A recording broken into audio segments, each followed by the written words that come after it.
Commander Jake Morrison had seen enough death in the Proxima Wars to last several lifetimes.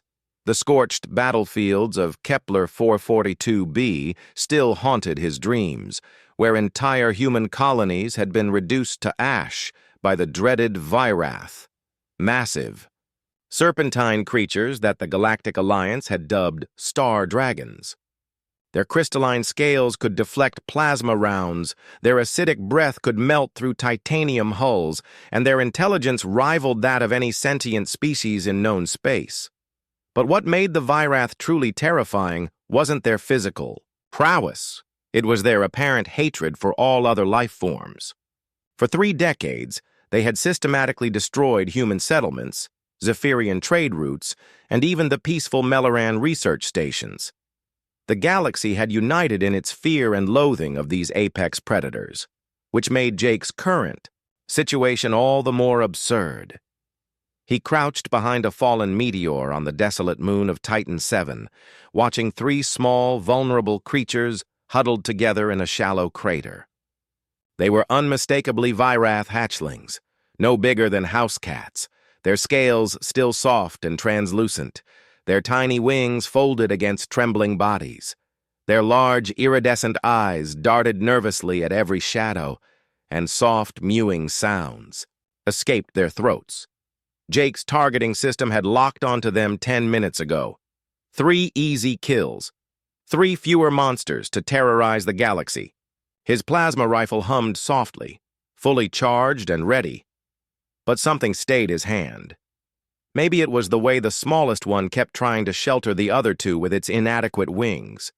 Maybe it was how they huddled together for warmth in the bitter cold of space. Or maybe it was simply that Jake had grown tired of killing. "Damn," he muttered, lowering his weapon.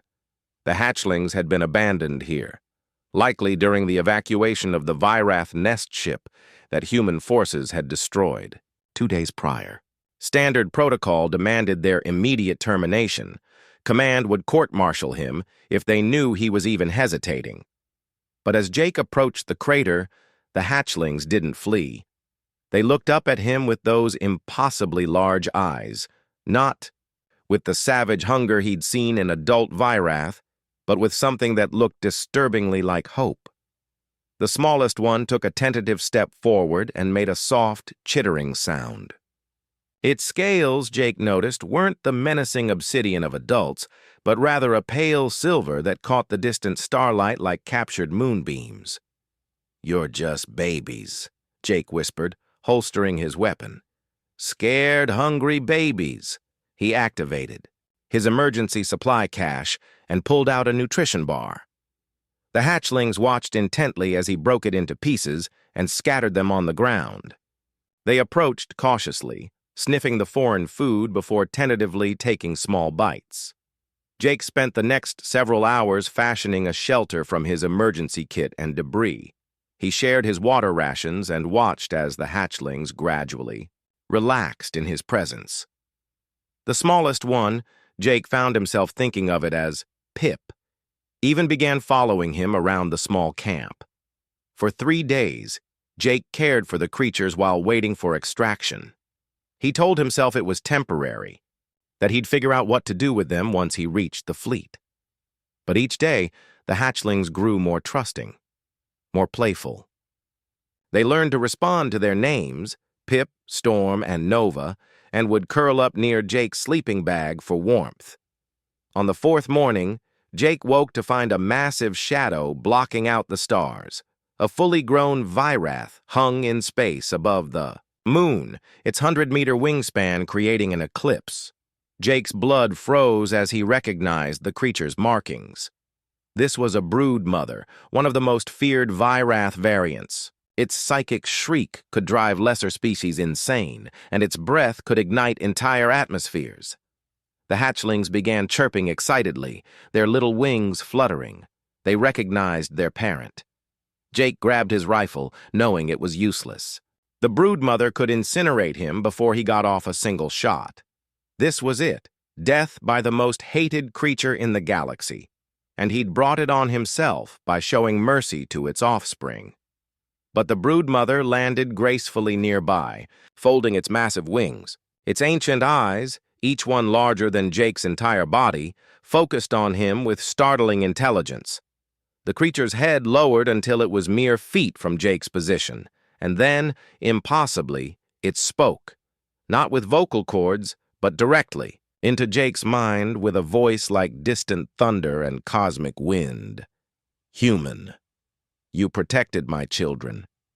Jake's rifle trembled in his hands. They were just babies. I couldn't. For 30 cycles, your kind has been our enemy. For 30 cycles, we have been yours. My people believe humans are mindless destroyers, incapable of mercy or wisdom. Your people believe the same of us. The broodmother's massive head turned toward the hatchlings, who had run to nuzzle against their parents' scales. A sound that might have been purring emanated from the creature's throat. But you showed compassion to the defenseless. You gave aid to those who could not aid themselves. You proved that your species is capable of something my people thought impossible. You chose to protect rather than destroy. Jake lowered his weapon slightly. What happens now? The broodmother's mental voice carried a note of profound sadness. Now, I must choose. Do I honor 30 cycles of hatred and blood? Or do I honor the debt I owe to the human who saved my children's lives? The creature was silent. For a long moment, its massive form completely still except for the slow rhythm of its breathing. My name is HFY. I am the High Matriarch of the 7th Clutch, and I choose peace. Jake felt his legs give out beneath him. Peace? One act of kindness from one human toward 3 helpless hatchlings. Such a small thing. Yet it changes everything. The broodmother's eyes fixed on Jake again. Will your people be willing to try? Will they choose to see us as more than monsters, as we must choose to see you as more than destroyers? Jake thought of the endless wars, the billions dead on both sides, the hatred that had consumed the galaxy for 3 decades. Then he looked at Pip, Storm, and Nova, no longer alien monsters, but simply young creatures who had needed help. I can't speak for my people, Jake said slowly, but I can speak for myself. I'm willing to try. Then we begin with 1 human and 1 Vyrath. Perhaps others will follow. As Jake's extraction shuttle appeared on the horizon, the broodmother prepared to depart. But first, she lowered her great head once more. You have given my children life, Jake Morrison. In return, I offer you something no human has ever possessed, the friendship of the Vyrath. Call upon it if you have need.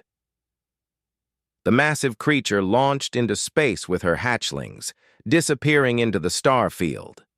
Jake stood alone on the barren moon, but for the first time in years, he felt something other than despair. He felt hope.